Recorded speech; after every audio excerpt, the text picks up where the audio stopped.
Hello there, and a warm welcome to the Zambia 2026 General Elections Program. My name is Victor Mwila. This is a special platform that brings you closer to various electoral stakeholders and candidates seeking public office ahead of the August 13, 2026 general elections. In this edition, we take you to Eastern Province, where parliamentary candidates are sharing their understanding of the role of a member of parliament, their priorities they have for their constituencies, and why they believe they deserve to be voted in.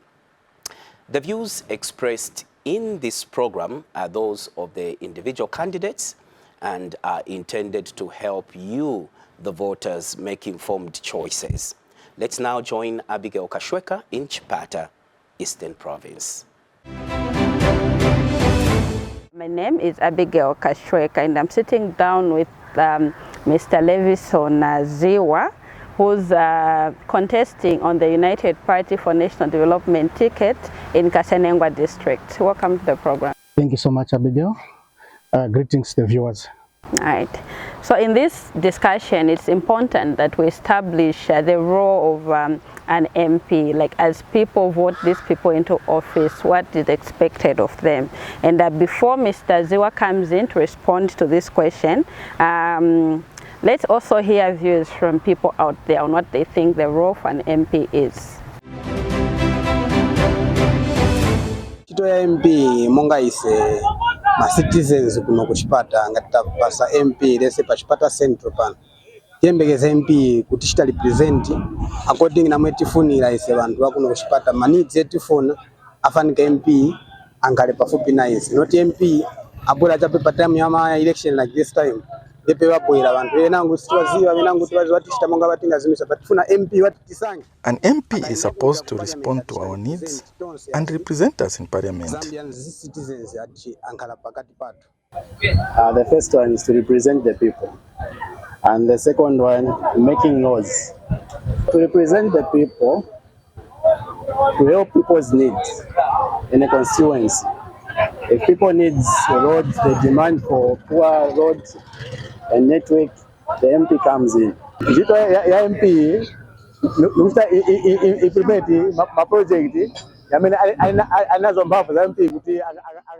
An MP is supposed to implement projects within his power. Ise pano kufa end timaimbekeza MP amnangangane pa malamulo yamene yatipweteka ise ma citizens. It might be ma civil servants, ma nurses, ma doctors, ma teachers to the far end is amene tiliko tifanika mundu amnazankhala na chitu kuyangana pa malamulo yamene tifyengewa ise ma citizens. Mostly makamaka we need a person of the people amnazambo peze kana ise pamozi kwa mnetinga mpeze kungaleko zivika, and the person who can understand our needs as community people and as civil servants at large.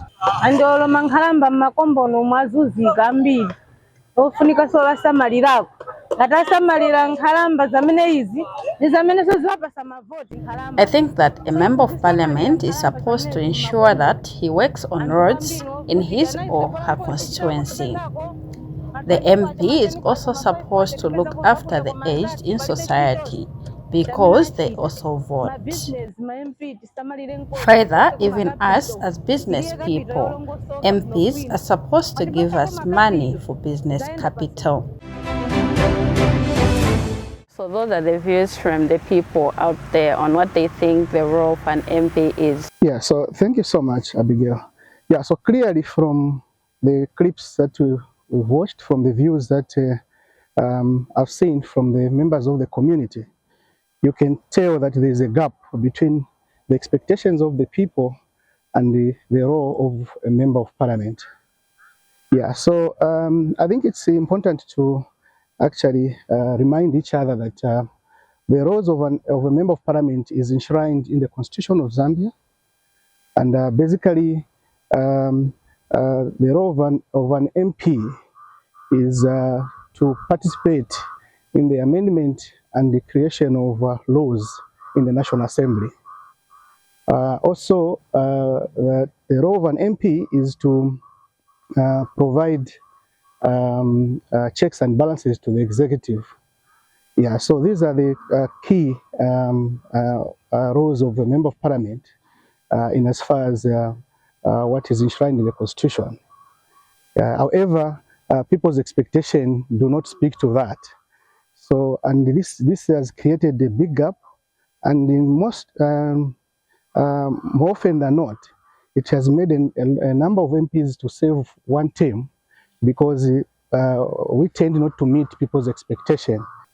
Yeah, I do know that in addition to what I've stated, the recently amended law also extends the roles of a member of parliament from National Assembly to become members of the local council or local authority, where we supposed to provide oversight and the advisory role to the council or to the board, as it were, in the best interest of our people, and take those where necessary to National Assembly. Thank you so much, Abigail. Okay, it's good that you've actually acknowledged the gap that exists in, the actual mandate of an MP and the expectations from the members of the public. And they're also right to indicate that to some extent, some MPs end up serving one term. Why? Not because they haven't performed, but because people think they haven't performed merely because they've got the wrong perception, the wrong idea on what an MP is supposed to do. So we are alive to this fact. So how do we address this gap?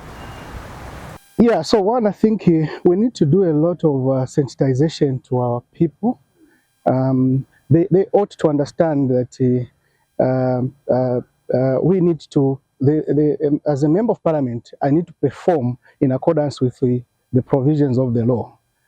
However, it's also important to recognize these people's expectations that once voted into office, as a member of parliament, there's need to also keep engaging these people to listen to their needs or to what needs to be done or what needs to be worked on in accordance to their expectations. I think the coming in of the amended law, it's good because it takes us as member of parliament away from National Assembly, the duties that we perform in the National Assembly, to get involved in community activities. Yeah, so I think what is important is also to keep engaging these communities, hear to their cries, and where possible, engage the local authority so that the services that are needed are provided and given to them. Okay, then another thing is, there's some candidates who could be preying on this ignorance by the people. Like, people come up with these expectations and bring them forth to this candidate. And at the point we're at, we can say candidates want votes. So when members of the public come out and say, we expect you to employ, this number of people, expect you to do this and that, despite these things not being, directly in the mandate of an MP, like, people are making these promises and these commitments. So what's your words to fellow candidates on how to approach this issue? The advice to all of us who are seeking the mandate of the people, one is not to overpromise, and as well as not to promise something that is outside our mandate as members of parliament. If we do so, we are actually hanging ourselves even before we get into office, because people's expectation is that they will lock us to what we've promised them. And once we fail to provide what we've promised them, it means that we have failed them. So it's important that actually the sensitization should start now, informing them that yes, my role is limited, but I'll do the best in ensuring that the challenges that are being faced in our communities, in our villages, are addressed through the necessary offices that need to address them. All right, thank you. Then I also bring you to another issue that you already touched on the Constitution of Zambia Amendment Act number 7 of 2025 that to some extent redefines the role of an MP by, adding on the responsibility of being part of the local authority setup. So I want you to relate this to the Constituency Development Fund and just briefly talk about how beneficial this new role for an MP is as far as utilization of CDF is concerned. Yeah, so thank you so much, Abigail, for that question. Yeah, so this provision of the law is a good one, but it is with limitation. We are not coming in as members of parliament to take over the responsibilities and duties of the local council or local authority. No, we're coming in to bridge up the gap between the National Assembly, the people, and the local authority. So our role will be to represent the interests of the people in those meetings, and also to ensure that the utilization of CDF is done in the best interest of our people. We have so many challenges in our communities, in our villages, in our wards, which needs the proper utilization of CDF. So yes, for me, I'm quite very happy with this amended law, which is now in effect, and it will help remove this aspect where we have no say in terms of what the people need, and what the council does for them. I think it will help us to work together or in harmony with the local authority and provide the services needed to our communities. All right, thank you for that elaborate response. So now let's come back to Kasenengwa, where you're contesting as MP. What's your commitment to national development if you are given this mandate to serve as Kasenengwa Member of Parliament?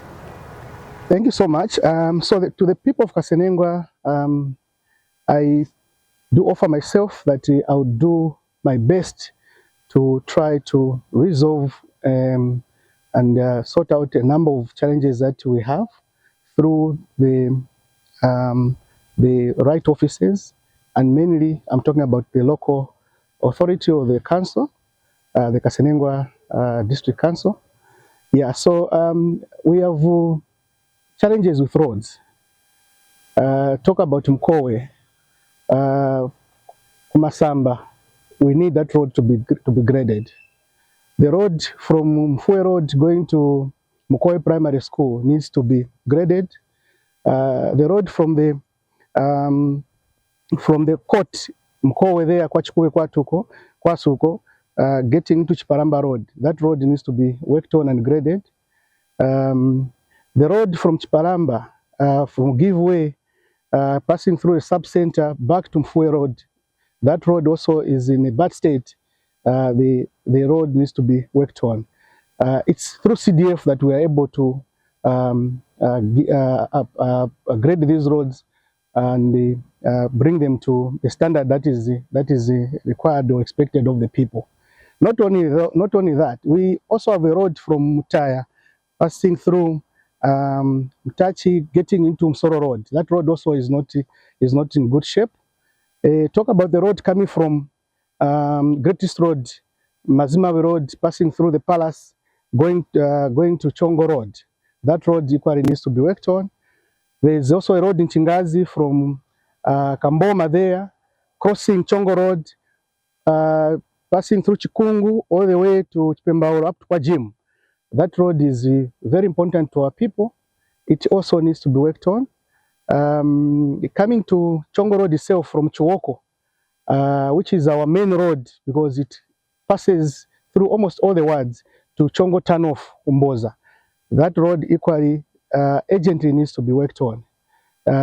So using this provision of the law, which has taken us closer to the local authority, engage the local the council that we prioritize roads in Kasenengwa. There are so many roads. I can also add the road branching off from Chongo Road, passing through Masara, going kwa Samire, up to Kamturura Konse uko, Kuchimlambe Konse, that road needs to be worked on as well. So that roads, I think it will be a priority in terms of engagement with a local authority. Not only that, we have a challenge with clean water. I think the population in most of our villages has increased. And in most villages, you find that there is only one borehole, which makes our ladies, our women, to take a lot of time at this source of water. We need more boreholes in Kasenengwa, and we work with other cooperating partners, and many thanks to Living Water and Innovation Africa for helping us in many areas for in the boreholes that you've dug in our villages. We need to do more because we have a challenge with the clean water in Kasenengwa. We also need to work on the health post. We need to take the health services closer to the people. I think that's also another area that need to work closely with the local authority so that the people can have the health services closer to them. We also have a challenge with dams. I think let's talk about Mkowe. Mkowe has no dam. I think it will be one of my priorities that we work together with the local authority to give people of Mkowe a dam. Kwavuze in Kwenje Ward, that dam is also not in good shape. It needs to be rehabilitated. Kwa Tiwi Nakoko, I think we need a new dam there. So these are the areas that I will prioritize, including the aspects of our telecommunication. Our network is bad in most parts of Kasenengwa.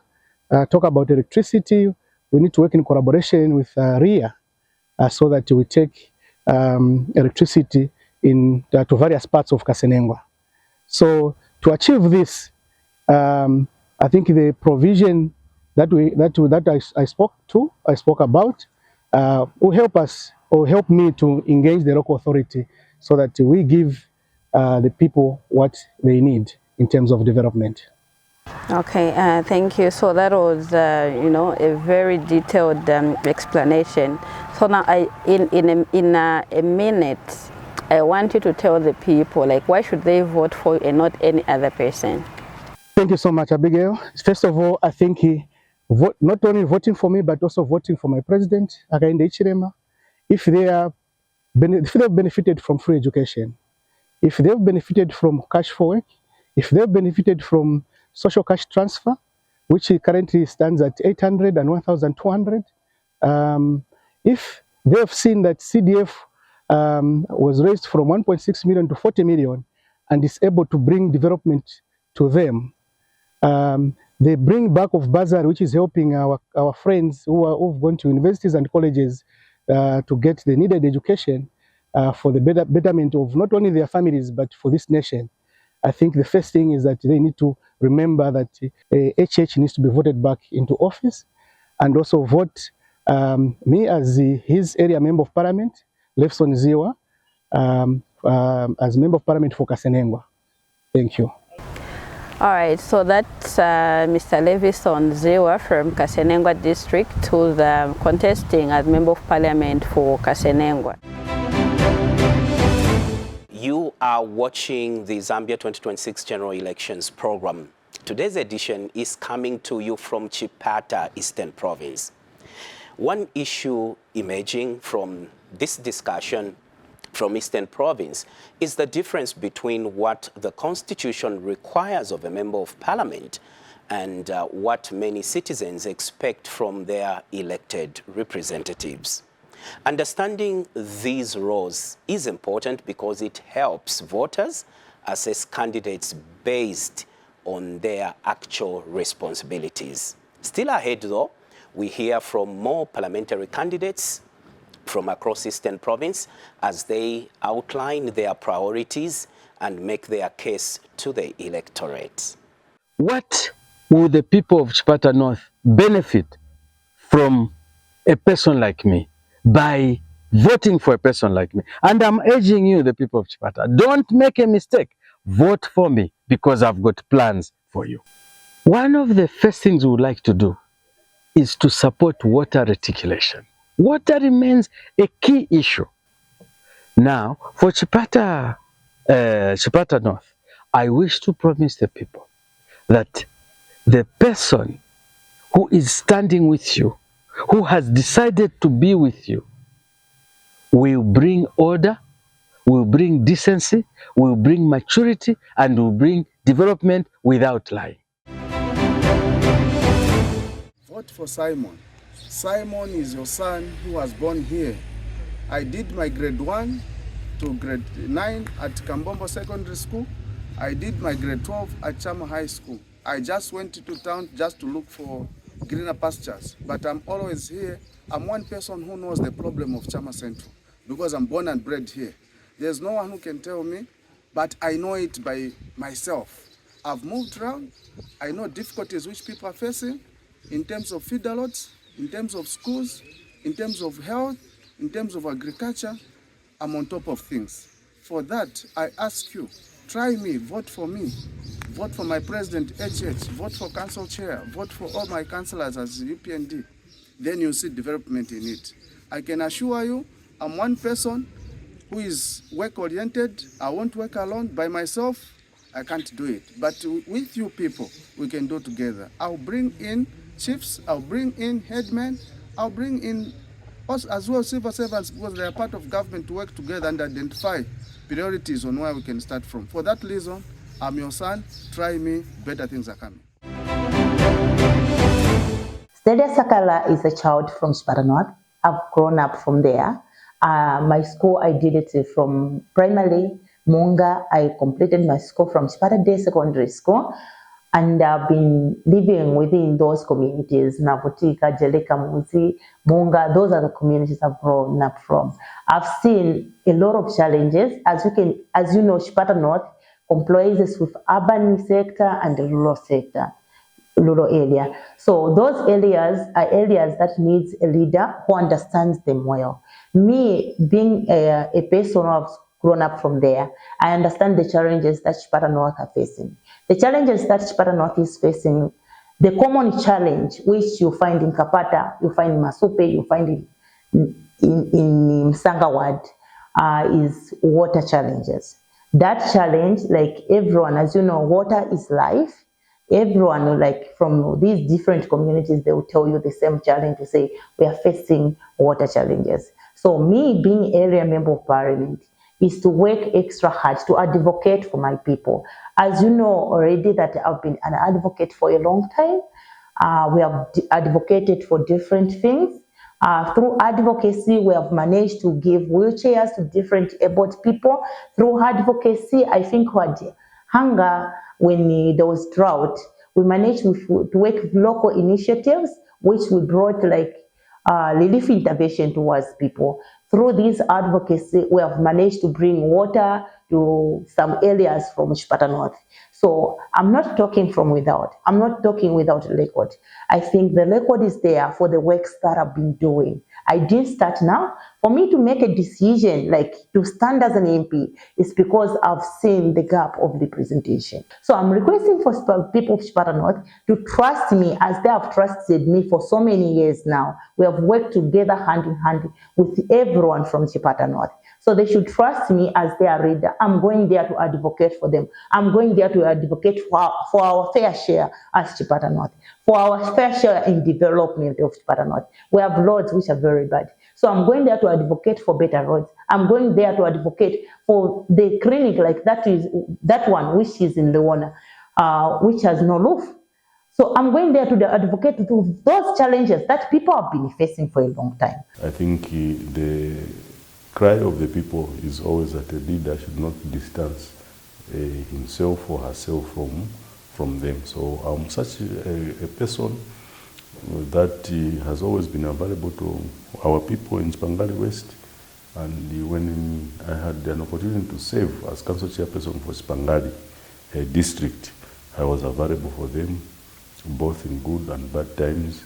I was able to provide a service that was meeting the people at the point of their needs. And this time around, they have said, no, we want to promote you to be our area member of parliament in Chipangali West. so that the cries, our problems, our challenges, our success stories should be told at national level through the platform of Parliament. So I'm very happy to have been given this opportunity to serve the people of Spangali West as their area member of Parliament. And I want to assure them that I will do my best to ensure that we deliver development. I think the biggest challenges that we have in the area is issues to do with network towers, is issues to do with access to safe, clean drinking water, and also access to good road network, which is something which we already started working on when I was council chairperson for Spangali. There you have it. So let's all ensure that we turn out in huge numbers on August 13, 2026 to vote for our preferred candidates in this election. And remember that voting is a democratic right that you need to exercise as a Zambian citizen. Thank you for watching the Zambia 2026 General Elections program from Eastern Province. Remember, your vote is your voice.